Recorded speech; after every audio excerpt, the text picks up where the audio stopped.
À l'adolescence, avoir des amis est très important pour se construire et avoir une bonne estime de soi. Beaucoup de choses se passent durant cette période et n'ayant pas acquis la maturité affective d'une personne adulte, vous pouvez être d'une grande aide pour les guider dans leurs relations amicales. Parentalité et adolescence. Parentalité et adolescence. Bonjour et bienvenue sur Parentalité et Adolescence, le podcast qui vous donne des outils et des clés dont vous avez besoin grâce à des interviews d'experts sur divers sujets autour de l'adolescence. L'adolescence n'est pas obligée d'être synonyme de chaos, alors soyez joie, il y a des solutions. Avant de commencer, si vous n'êtes pas abonné à la chaîne YouTube, n'hésitez pas à le faire dès maintenant pour ne pas manquer les prochains épisodes. À travers une série d'épisodes, je vous propose de découvrir la collection Sans Tabou, une série de livres jeunesse publiés par les éditions Magenta.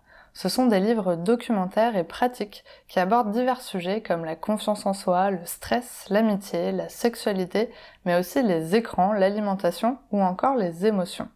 Le tout de façon ludique avec des jeux, des tests et des témoignages. Ces livres sont destinés à vos ados.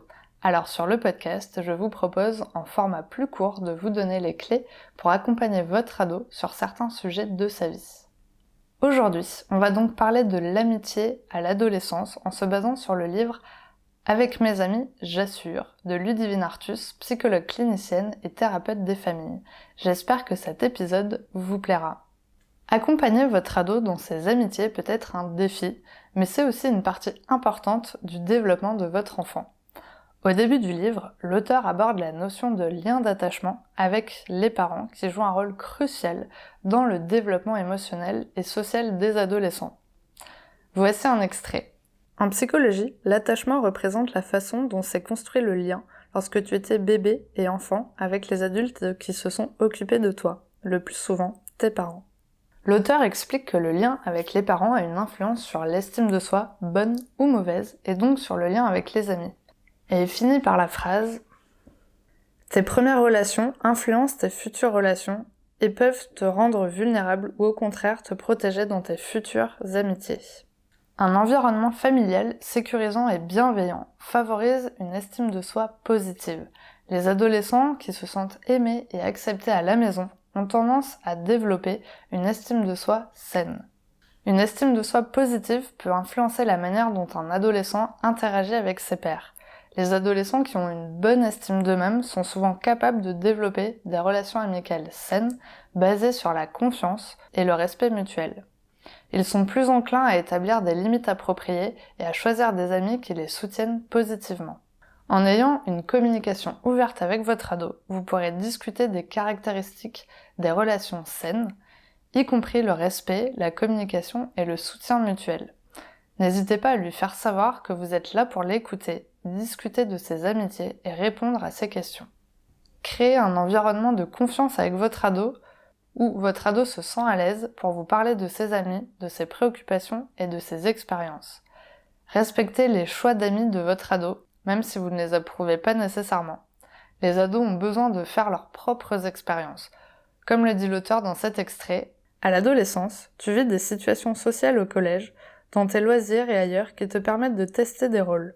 Un peu comme au théâtre, tu ne te comporteras pas de la même manière avec tes camarades de classe qu'avec ta famille. Vous devez être attentif sans être intrusif, car les ados aiment bien avoir leur vie privée et ne pas tout partager avec les parents. Donc il faut trouver un juste équilibre en étant vigilant, mais accepter de ne pas tout savoir. Je vous propose de lire 2 témoignages. L'auteur a posé la question à des ados. Tes parents connaissent-ils tes amis ? Victor, 16 ans. Oui, ils connaissent ma famille juste parce qu'ils sont venus chez moi. Ils se disent bonjour quand ils se voient et discutent vite fait avec eux, comme moi avec les parents. Mais ils ne les connaissent pas bien, ils ne savent pas quel est leur plat préféré. C'est important qu'ils sachent avec quel type de personne je traîne, mais d'un autre côté, c'est ma vie et je suis avec qui je veux être. Bastien, 15 ans. Mes amis proches ne connaissent pas trop ma famille. Un peu ceux de la primaire et du collège, mais ceux du lycée pas du tout. Déjà, j'aime pas trop faire des trucs chez moi parce que j'ai peur que les gens s'embêtent et ça me ferait culpabiliser. Je suis toujours un peu gênée de présenter mes amis à mes parents. Nicolas, 16 ans. Mes parents posent des questions sur mes amis, mais moi je bloque un peu les informations. J'aime pas trop inviter des amis chez moi et puis ça me mettrait mal à l'aise si mes parents posaient des questions à mes amis. J'ai pas envie que mes parents fassent ça. Il n'y a pas trop d'interaction entre mes parents et mes amis. Peut-être que je devrais en avoir un peu plus. Montrer un bon exemple en matière d'amitié, de respect et de communication. Les ados apprennent souvent par l'exemple. Lui expliquer comment entretenir une amitié pour qu'elle dure, comme l'explique l'auteur dans le livre, page 52. Prendre soin de l'amitié, c'est donner du temps et laisser de l'espace à l'autre. Favorisez les activités sociales de votre ado pour l'aider à développer des compétences sociales et à élargir son cercle d'amis, sans oublier d'établir des règles et des limites appropriées en matière de sortie, de temps passé avec des amis et l'utilisation d'appareils électroniques.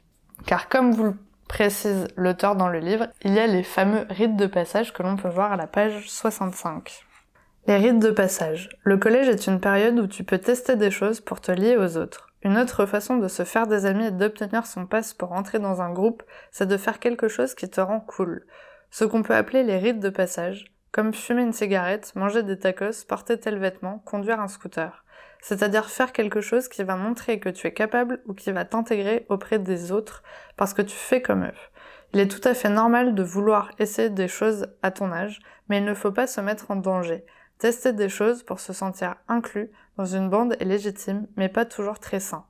Si vous avez créé un environnement de confiance et de communication avec votre ado, il aura moins tendance à se mettre en danger. Soyez vigilant sans trop envahir son intimité. L'auteur parle de vigilance bienveillante dans le dernier chapitre et je vous lis un extrait. Pour Amer Omer, professeur de psychologie, il est important que les parents fassent preuve d'une vigilance bienveillante vis-à-vis de leurs enfants. En effet, il est prouvé que cela diminue les accidents et les comportements dangereux chez les enfants et adolescents. Cette vigilance bienveillante consiste à assurer une présence bienveillante, mais pas contrôlante, auprès de son ado. Par exemple, le fait qu'un parent connaisse les amis de son enfant, sache leur nom et leur parle de temps en temps, est un facteur protecteur pour les ados, et rassure aussi les parents. La bienveillance, c'est veiller au bien-être de quelqu'un avec égard et humanité. Il est normal que tes parents s'intéressent à ton réseau amical et à comment tu te sens dans tes amitiés. Pour autant, il est important aussi que tu puisses avoir une part d'intimité et de libre arbitre dans tes relations. Pas si simple de trouver le juste milieu entre contrôle et vigilance parentale, pas vrai ? Si les signaux d'alarme du parent sont allumés, c'est-à-dire que ton parent s'inquiète, alors il doit focaliser davantage sa vigilance sur toi, être plus attentif et cibler ce qui est inquiétant dans ton comportement. Pourquoi ? Pour pouvoir intervenir si jamais tu es en danger. Si tu manques trop de la présence vigilante de tes parents, tu peux te sentir délaissé. Ce n'est pas cela l'autonomie. L'autonomie est un équilibre, parfois difficile à trouver pour les parents entre respect de l'espace privé et accompagnement, guidance parentale. Vigilance, différence de surveillance. En fin de compte, le plus important est d'offrir un soutien émotionnel à l'adolescent et de lui montrer que vous êtes là pour l'aider à naviguer dans le monde complexe des amitiés tout en développant son propre sens de l'identité.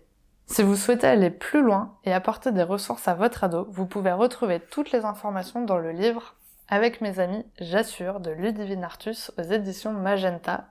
Il est disponible dans toutes les librairies et en ligne. Merci d'avoir regardé la vidéo jusqu'au bout, j'espère qu'elle vous a plu. N'hésitez pas à la partager autour de vous et à nous rejoindre sur les réseaux sociaux pour échanger. À bientôt!